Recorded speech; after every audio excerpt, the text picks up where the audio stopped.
On today's episode of the Korean Beauty Show, I want to explore the difference between K-beauty in Korea versus K-beauty overseas.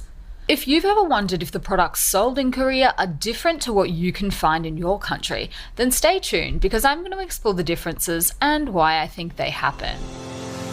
Welcome to the Korean Beauty Show, where we're talking all things Korean skincare, makeup, and more. If you want to learn about the hottest trending products and ingredients straight from South Korea, then this is the podcast for you. Each week, we'll be diving in to take a look at the latest trends, as well as all the tips and tricks you need to perfect your K-beauty routine. I'm your host, Lauren Lee, professional K-beauty expert and founder of Korean beauty platform Style Story.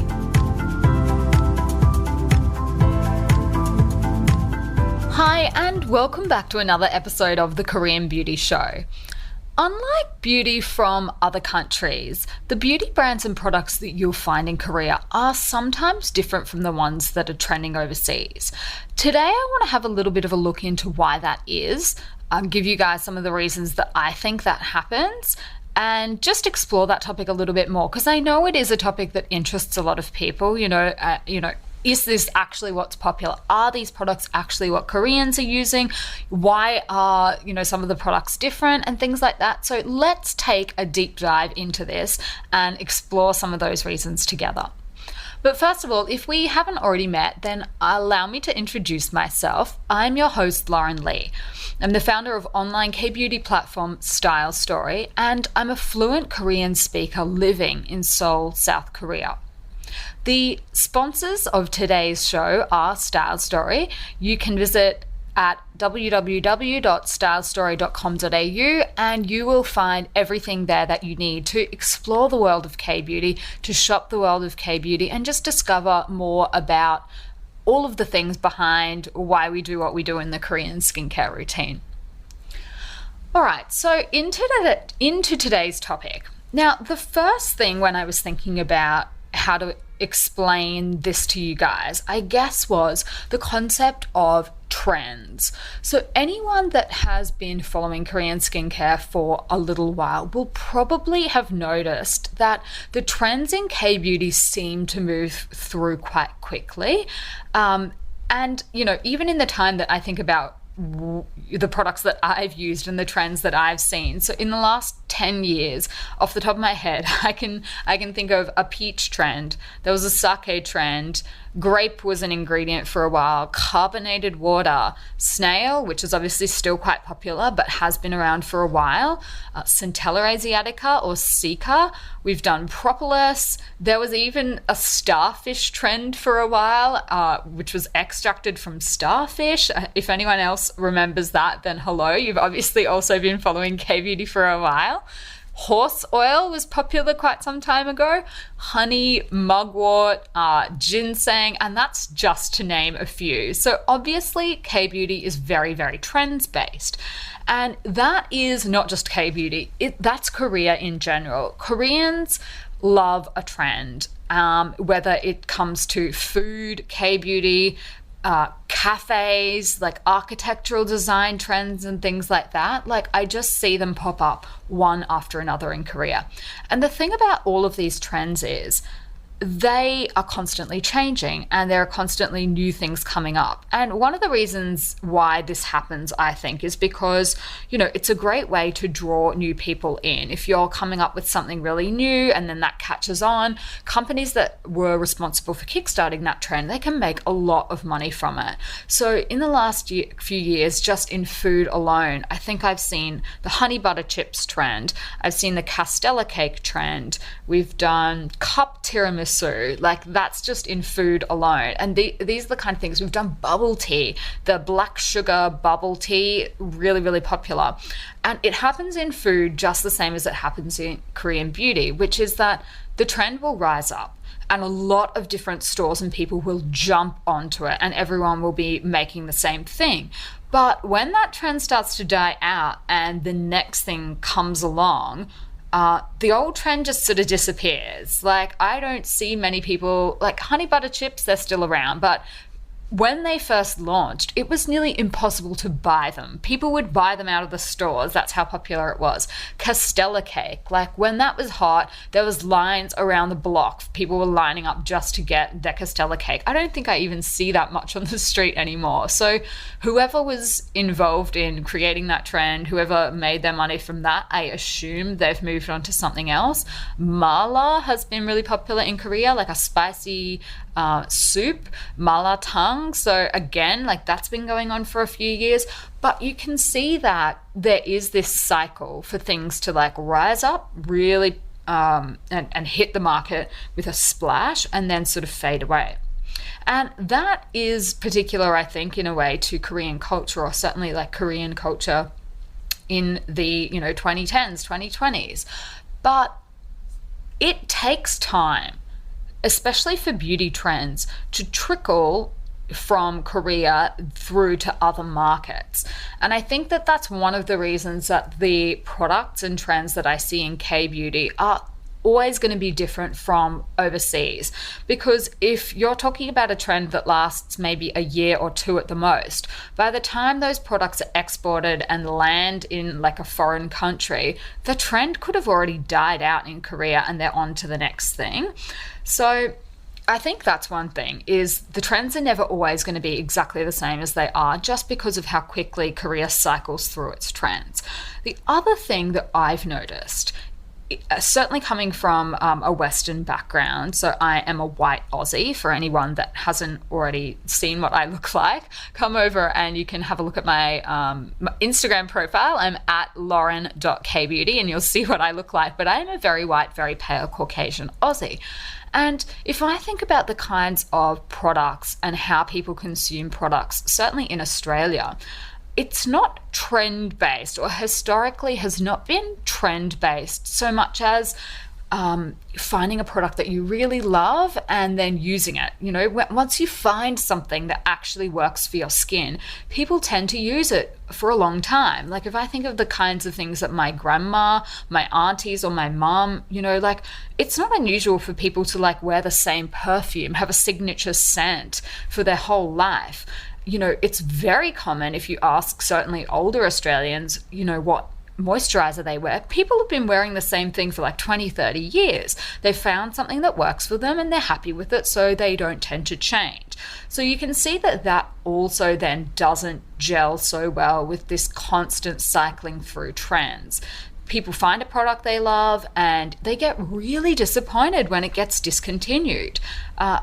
You'll often see like people on forums and things like that saying, oh my gosh, my favorite product, it just got discontinued.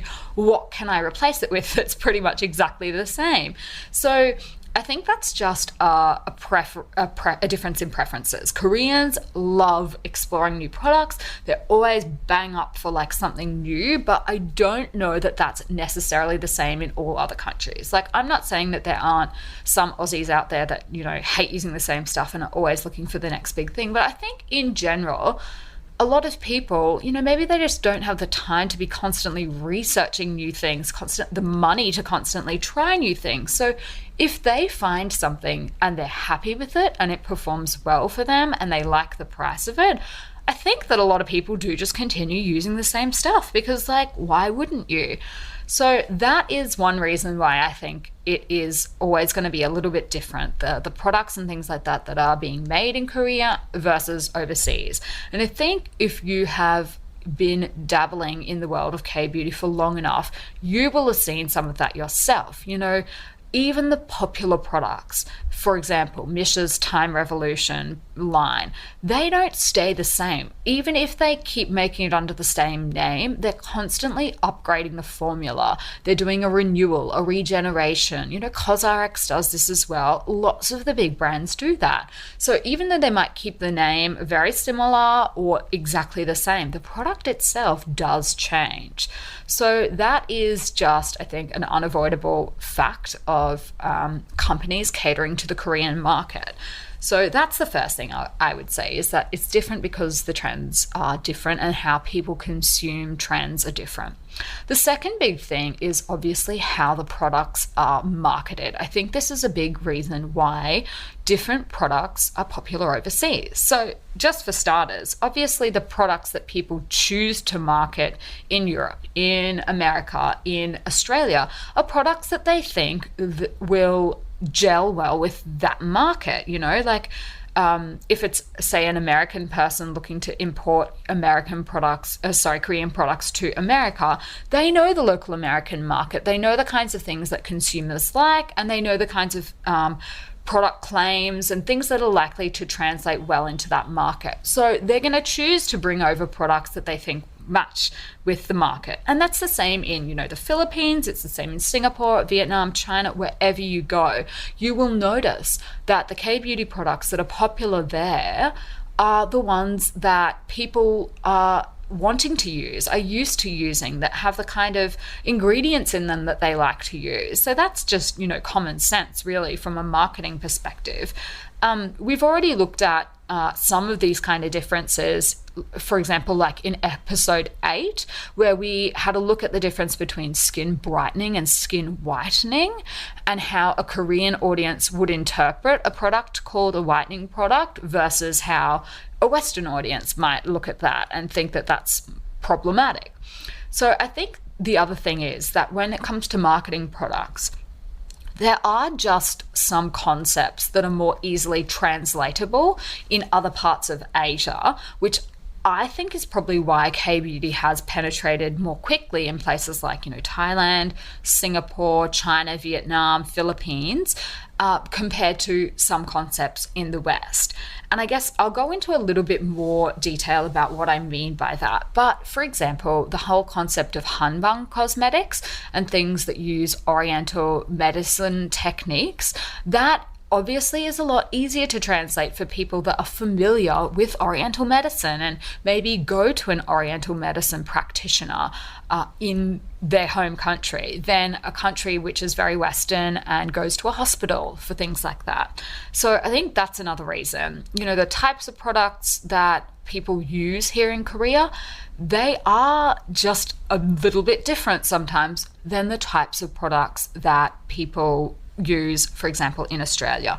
I remember one time I was shopping here in Korea with a friend of mine from the Netherlands, and she was looking for fake tan. Now, this would have been a while ago. This would have been back in 2011, but she, you know, was a regular user of fake tan. She'd run out of hers, and so we went on a mission to try and find some fake tan. We could not find it for love or money. We must have visited about 15 different shops, and literally the closest we got was there was one place selling bronzer, as in like a powder bronzer that you can bronze up your face with. She could not find any fake tan, and so we just had to give up. And it's the reverse, I guess, to, you know, what I'm saying about things that are easily translated overseas. Like, people here in general, swooping generalization, but they're not looking for tanning products. So the shops don't tend to sell them. If people all of a sudden decided that tanning was a big trend over here, then you would be able to find tanning products everywhere. But, you know, the random one or two people that are like, I like to look tan, for example, like this friend of mine, it's going to be harder to find the products there because it just doesn't translate as easily into the other market, which in this case, I guess, is Korea. So that's another reason why the products are always going to be a little bit different. And they'll be different from country to country. Like, anytime I travel, I always go and check out the K-beauty in the local market, and I'm always so interested to see what's trending in a particular market, what brands have translated and are doing really well there versus the brands that, you know, I'm more familiar with and the ones that I see in Korea. So I think that's a big part of it as well. Now, the third thing I would say is that Korea has very different beauty standards than a lot of Western countries. And they have, I guess, a lot of things and products and trends that most of us would never really think of.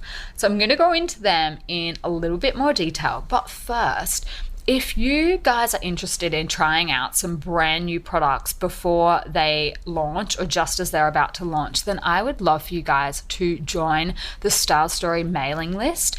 and have a chance to be one of the first people to try the new Jellicoe Bubble Tea Steam Cream. If you like bubble tea, milk tea, then this is it in a cream form. So head over to our website, www.stylestory.com.au, and you will see a pop-up to join the mailing list.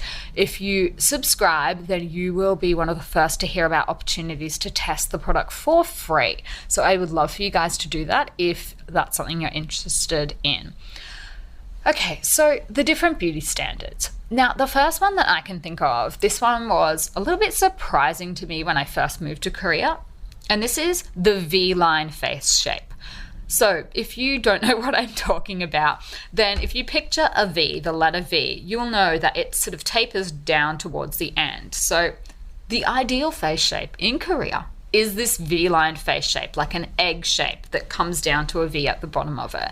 So square jaws and round faces are considered unattractive, and that's why there are heaps of products and procedures and things like that that are catered to a slimmer jawline. And it's just not really a concept that we hear of in a lot of Western countries. You know, this is different from a double chin, which I think most people generally, you know what a double chin is, and it's not considered great to have a double chin, but this is not the same. We're talking about the actual jawline itself and the shape of the jawline. So if you think about a lot of popular Western celebrities who are regarded as really beautiful, a lot of them have very square jaws and faces, and that is just not the beauty ideal in Korea. So there is a whole subset of products and masks and things like that, and devices that are designed to slim the jawline down to give you this more V-line face shape. So that stuff just doesn't really translate as well in many countries. Countries that have the same beauty ideal as Korea, you might see those kind of products. But for a lot of people, it's like, what is a V-line? You know, it's just not going to make its way overseas because it just is so particular to the Korean preference for beauty, or how they perceive a beautiful face to look like. So that's one. Obviously, the preference for very pale skin versus tan skin. Like I mentioned before, my friend had a lot of trouble trying to find fake tan. And Koreans do have a preference for paler skin, or at least skin that is all, you know, the one color and not pigmented and things like that. So we have spoken before about the preference for products that brighten the skin. And it just goes back to, I guess, the olden days when there used to be probably an emperor and an empress, and the wealthy class of people in Korea were the people from, you know, the nobility. And those people got to just stay inside, read, they were scholars. If they were men, the women were inside the house, and they didn't have to go and work outside in the fields, you know, doing hard labor. So naturally, if you stay inside and stay out of the sun, your skin tends to be paler. So that became a symbol of wealth, which is why it became desirable among Koreans to have this sort of paler type of skin. You know, it's a symbol of wealth, basically. If you can stay at home and you don't have to go outside and work, lucky you, that means you must have a heap of money.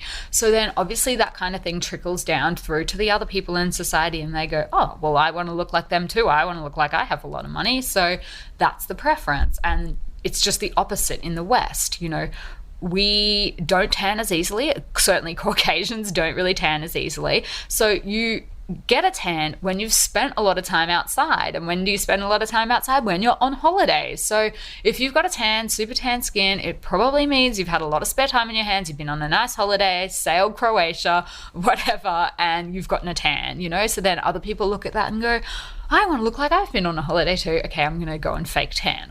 You know, that's kind of how it works. So that also affects the kind of products people want to buy. And that means that there are entire categories of skincare in Korea that just, I don't think, are popular in the West, or things that just haven't really been heard of before, like tone-up cream. So, I think I've spoken about this product before. Applebee has a product called Glutathione Brightening Tone-Up Cream. And the whole concept of a tone-up cream is that your skin is like more even-toned and it looks brighter. Now, it's a thing that a lot of Westerners are probably like, that sounds awesome. I would like to have brighter, more even-toned skin. But the whole idea of a tone-up cream came from this, you know, Korean ideal. So that is a really, really popular category of product that I see in Korea, like as a makeup primer, a tone-up cream, that I don't think has really made its way into a lot of Western markets, certainly that I've seen. You know, it's different from a Western primer that has like silicones in it to like blur out the pores. This is very different. It's really is to make your skin look brighter. So that's one of the other differences. Now, obviously, Korea has a preference for this dewy glow, you know, glass skin, and all of those kind of products are really catering towards that. Whereas I think, swooping generalization, but the preference in many Western countries seems to be for matte skin. So people don't want to look shiny or oily. They want their skin to look super mattified. And so I think that naturally lends to the creation of different products, and means that not all of them necessarily translate or perform well in their sales overseas. So I don't think Korean primers really have had a big impact in certainly what I've seen in Australia and to what I've seen in the States as well. I just don't think they're as big a category as some of the Korean skincare things. And I think that's why, is people don't seem to like the luminous look as much outside Korea as they do within Korea. So, you know, that's just, I guess, a little one. Now, before I go on to the next set of concepts that I don't think are as easily translated, I would love for you guys to join a competition that I'm going to run to leave a review for the podcast and go into the draw to win a $100 Style Story gift voucher. So the competition will close on the 15th of September, and all you need to do is leave a review, and you'll need to actually leave a comment so that I can see your name and see who left it. And, you know, you can use a nickname, that's totally fine. So this is one of the reviews that was recently left for the Korean Beauty Show podcast. It's from Hashini Wani, and she says, amazing information. Love your podcasts. I think I'm almost done with about all of them. I love K-beauty, Korean skincare a lot as well. I find these podcasts help to understand Korean skincare better, especially new trends and classic information such as double cleansing. Hope you'll have many, many podcasts in the future. If you have a chance, please talk about more new ingredients and new trends in Korea. I'm not familiar with Australia much. So no problem. Hopefully this episode will satisfy your desire to know about new trends and ingredients, and we have a few more coming up as well. So thanks so much for leaving a review. If you guys would like to go into the chance to win $100, then leave your review, and by the 15th of September, basically 2020, we're gonna host until then. Okay, so I guess the other thing is that some concepts, like I referred to before, are just not as easily translated, like Hanbang, traditional Korean medicine. So it includes the use of herbal remedies that were traditionally used by Korean doctors to treat illnesses and, you know, maintain your health. So the preparation of Hanbang ingredients often involves fermentation and herbs, like it's quite herbal, and it means that the products often have a really distinct herbal smell, and that just doesn't appeal to a lot of people. You know, a lot of people find the smell a little bit off-putting, just a little bit too different from what they're used to putting on their face. So I think, you know, that is a reason why sometimes the trends are quite different. I know that Hanbang products sell really, really well in China, and again, I guess that makes sense, right? They have this tradition of practicing Oriental medicine, maybe not Korean medicine, but Oriental medicine, and it makes a lot more sense to them. They're very familiar with the kind of things and ingredients that are in those kind of products, so it would make sense that they would buy a lot of them. Other things are, you know, the Dokdo toner that I've seen. So the whole Dokdo is an island and it's off the coast of Korea, and it's a very important island for a lot of Korean people, but there is a dispute over who is the rightful owner of this island. So Korea maintains that Korea is the rightful owner of Dokdo, and Japan says that it is the owner. So I'm not going to get into the politics of that because that is way outside my wheelhouse. But this product really hit the big time in Korea, and I just don't know that whole dispute over an island somewhere off the Korean Ocean will really translate that much outside of Korea. So I think that's why, that wasn't the instant success necessarily that it was in Korea as it is outside. I've seen a lot of people now have tried it, but I wonder if many people realize what Dokdo is, where it is, why it's important, and what a hot political issue it is, or whether they just think it's a product name, it doesn't really have any deeper significance. So things like that, that's going to impact on the kinds of products that you see sold outside Korea versus inside Korea. Now, the other thing that might surprise a lot of people is that many Koreans actually have a preference for foreign products, particularly amongst wealthy Koreans. So you might be surprised to hear that, but like a lot of Koreans, if they can, they prefer to use French and American cosmetics, or, like the Japanese brand Shiseido. Not everyone, but I do know that of the Koreans that I speak to, many of them are so surprised to hear about how popular K-beauty is outside Korea. And especially the brands that are trending outside Korea, most ordinary people haven't necessarily heard of them, either because they don't really shop K-beauty themselves, or, they're just not brands that are necessarily big inside the country.